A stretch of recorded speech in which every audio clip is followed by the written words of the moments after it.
Hello and welcome back. I am so happy to be back. It has been a hot minute since I've talked to you guys, especially on YouTube, because I've been busy, okay? I've been not feeling good. My physical health was struggling. I'm a little better now, thank you for asking. My mental health was obviously struggling because my physical health was struggling. I was starting my master thesis. It was a lot. But I'm back now, feeling better than ever, and I'm feeling ready to record again. I had a small phase where I was like, nothing I do feels good enough, so I just stopped recording, stopped editing, and now I'm back. And I feel a lot better, and I feel ready to tell you guys about every single book that I read in January of 2025. So let's get into them. First of all, I read 13 books in January, which sounds like a lot for me personally. It's like one of the weakest months. But I have set myself a goal of reading less this year, so maybe that's a good thing. I have 4 books that I read in physical form. My goal was originally to just read physical books, and I failed. But then I also told myself that it doesn't matter how I read the books as long as I have fun. Anyway, I think the best place to start is actually the 4 physical books I read,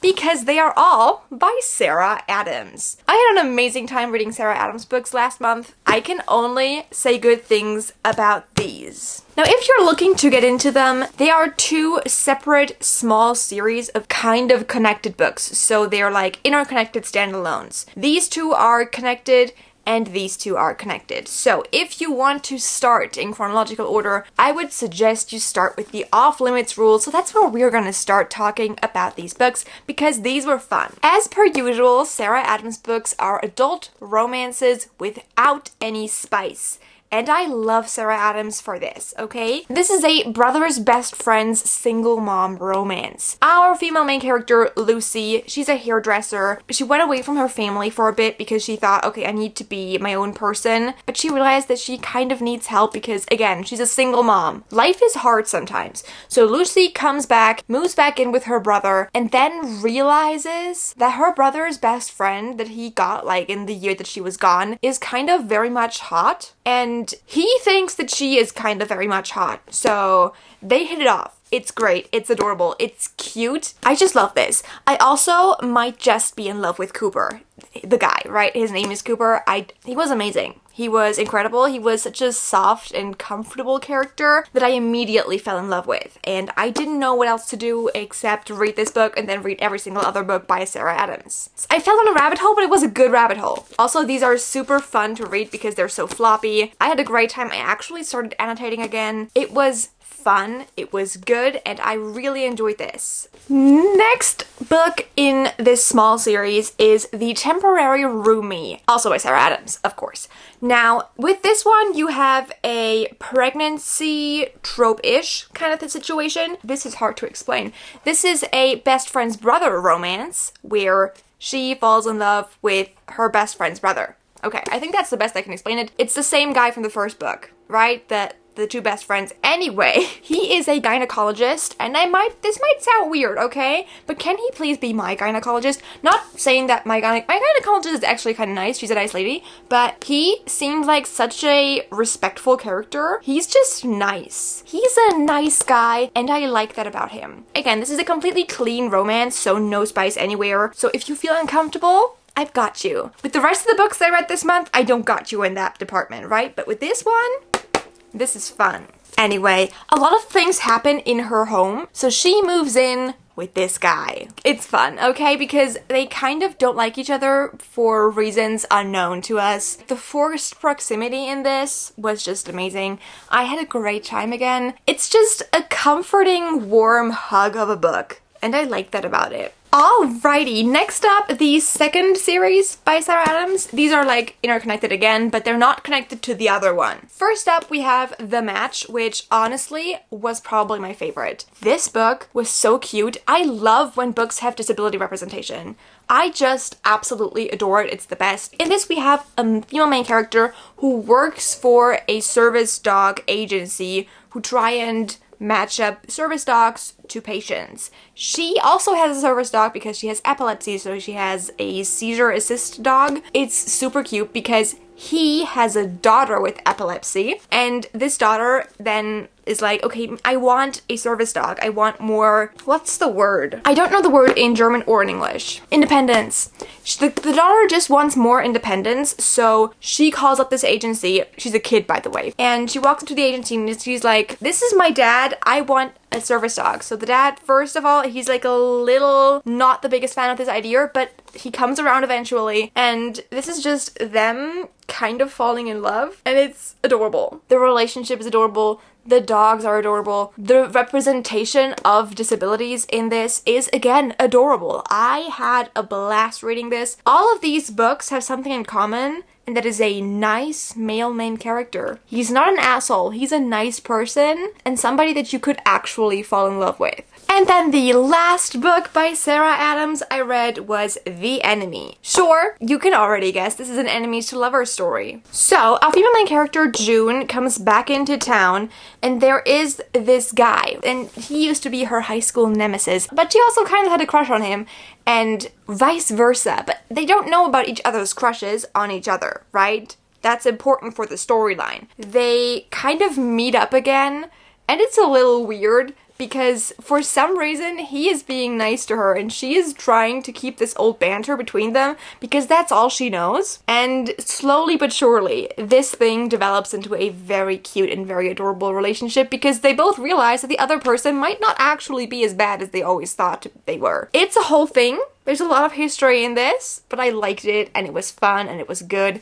And I had a good time reading The Enemy by Sarah Adams. Alrighty, and with that, we are already moving to the Kindle Unlimited books I read because, yeah, those were all the actual copies I own. Let's start with the most unhinged book that I read. Well, is it actually the most unhinged? I don't think it is. I read Burn For Me, which is a dark romance, mafia-ish romance. So, our female main character, she was raised to be this preppy princess. She kind of doesn't want to be. She's not like other girls, but she is supposed to be married off to this guy, right? The guy is not the best guy in the world. He's not important, right? But he unalives her entire family and tries to unalive her. And that is where our male main character comes in because he kind of cleans up the crime scenes so that the guy who unalived them can't get caught by the police. So he burns everything. His job is essentially arson. He then sees her, immediately obsessed with her, takes her with him to his boat and keeps her there. Yeah.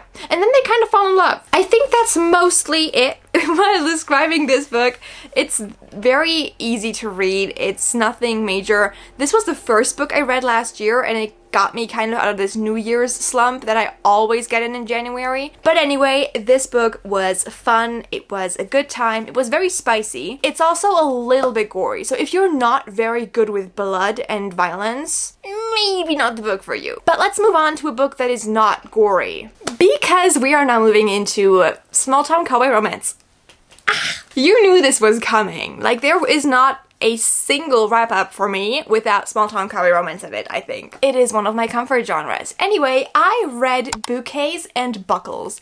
This is a novella in a series of age gap romances. It is an age gap romance, so if you're not comfortable with age gap romance, age gap meaning the guy could be her father, but he's not her father. There was one in this series where he was her uncle, and I was very much uncomfortable with this one. However, with this one, he is just her best friend's dad, and nobody's cheating on anybody. So I was happy, okay? As long as they like each other, they can do whatever they want. This is like kind of a Christmassy novella. So she wants to surprise her boyfriend for Christmas, right? But then she realizes that that boyfriend is cheating on her, so she wants to go to her best friend who also lives in town. However, the best friend is gone with his husband. I think they're married. It's not important for the storyline. So then the only person who is at this home is the dad, right? They live on this farm. He's a farm boy, farm man. I would say man. He is grown up. Anyway, this man is home and he takes care of her in every single sense. Anyway, this is fun. This is a good time. It's also a short time. Again, sometimes you just need something that hits the spot, and this definitely does. Next up, I read more books by Daphne Perry. If you remember last year, I read a bunch of her books and I was a super huge fan of the Indigo Ridge series. This time I read books from the Calamity Montana series, and those were the first 3 books in that series. So the first one was The Bribe, where we have a celebrity sheriff romance. So our female main character is a celebrity, alright? She is famous. But something kind of is off about her, and she moves into town under a false name, right? She moves into town, and this guy who is the sheriff, he is realizing that something doesn't add up about her. He doesn't exactly know what's not adding up, but something's not right, and he's trying to figure out why she's hiding in this small town under a false name. She just wants to live a cozy, comfortable life outside of the public eye, and it's actually kind of cute. And it's actually kind of adorable. And I had a really good time reading this book specifically. And then next I read The Bluff, which out of this series might have been my favorite. So this is a marriage of convenience romance. With these two, he is very grumpy, she's a sunshine, he has a kid. I think that's mostly it. It's also single dad, right? His kid is kind of like a troublemaker. She's like a teenager and she is in a lot of trouble and he wants to get her out of her mom's house. So he decides to marry this woman who's new in town and they get into this marriage of convenience. She starts working at his art gallery for him. It's actually very cute. They start this off, of course, as a totally platonic we're helping each other situation. We all know how that ends, right? Like, I don't even have to tell you how that ends. We know it. Anyway, this was fun. I had a blast. I loved their relationship. After I was halfway done, I've cried all through this book. I didn't stop crying. It wasn't even that sad. I cried a lot. And I had fun. So, I'm guessing that's it. And then I read the 3rd book in that series, which is The Brazen. This one is about a girl who, she wants to get into real estate, right? Her parents own a car shop and she wants to get into real estate. She's bought a bunch of houses with money from an investor. Now this investor was like a friend of hers and he died. And his grandson is now in town telling her that they want their money back immediately. And he's really rude to her. So this book is set up over the course of like an entire year almost, but it's so much fun because of course they hate each other at the beginning, right? Of course they do. They have a reason to. He thinks she's stealing his grandpa's money. He also has beef with his grandpa. So overall, this was fun. I liked this book. It was amazing. Of course there was spice in it. The both of them get snowed in together. I do love it when they get snowed in because not only is it that they can't leave the house, no, it's also cold. I am a sucker for forced proximity, what can I tell you? And then after this, I went down a little bit of a slump, but also not. And then of course, what gets me out of a reading slump every single time? Monster romance.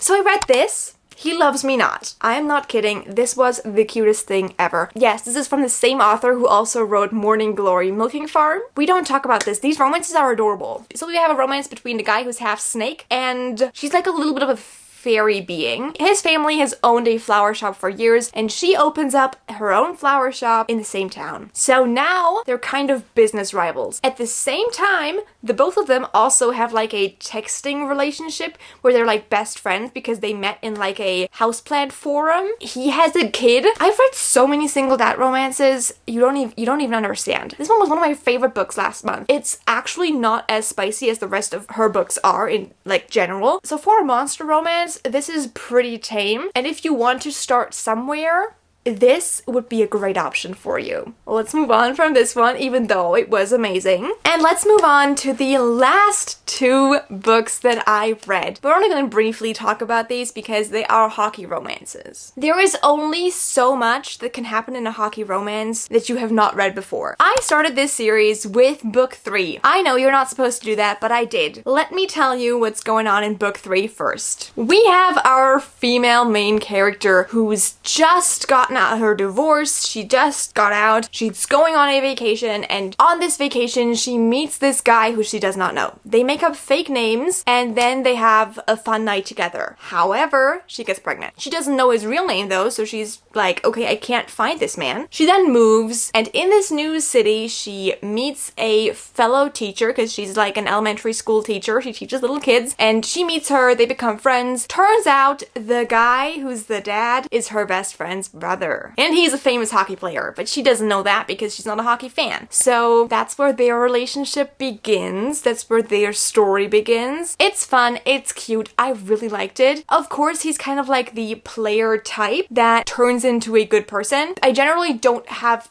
something against that. I just think that it's overdone. I'd much rather have a guy who's actually a good person, like in the last book in that series, but we're not talking about that, we're talking about that next month.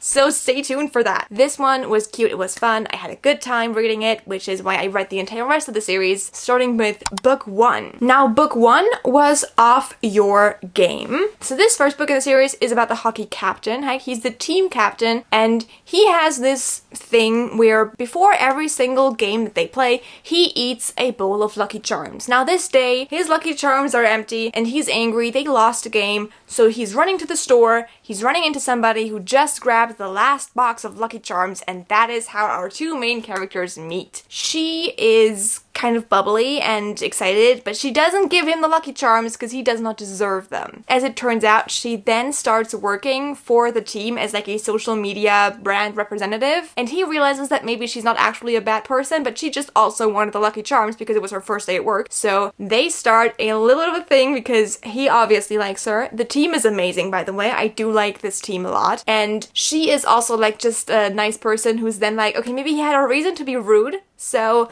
I'm gonna hear him out, I'm gonna listen to him, and we're gonna figure this out. So that is this romance. It's cute, it's adorable. I liked this one better than I liked the third one, which might have also been because this is the first book in that series, and it just introduced me a little more to the entire group of people. You can read these in whatever order you want. It's just that in every single book, you're gonna meet the couple that came in the book before, and they're already a couple in there. It's not like it's a surprise for you that they're gonna end up together. But anyway, those were all of the books that I read last month. As always, please let me know your favorite books of the month if you made it this far, and tell me if you've read any of the books that I've read and what your thoughts were on those. Please don't forget to leave a like and subscribe if you don't already, and I will see you for the next video that I make. Bye everybody, and have an awesome day. I really should get better at reading the books that I set out to read. Like, I have a TBR of about 300. I'm not good at this.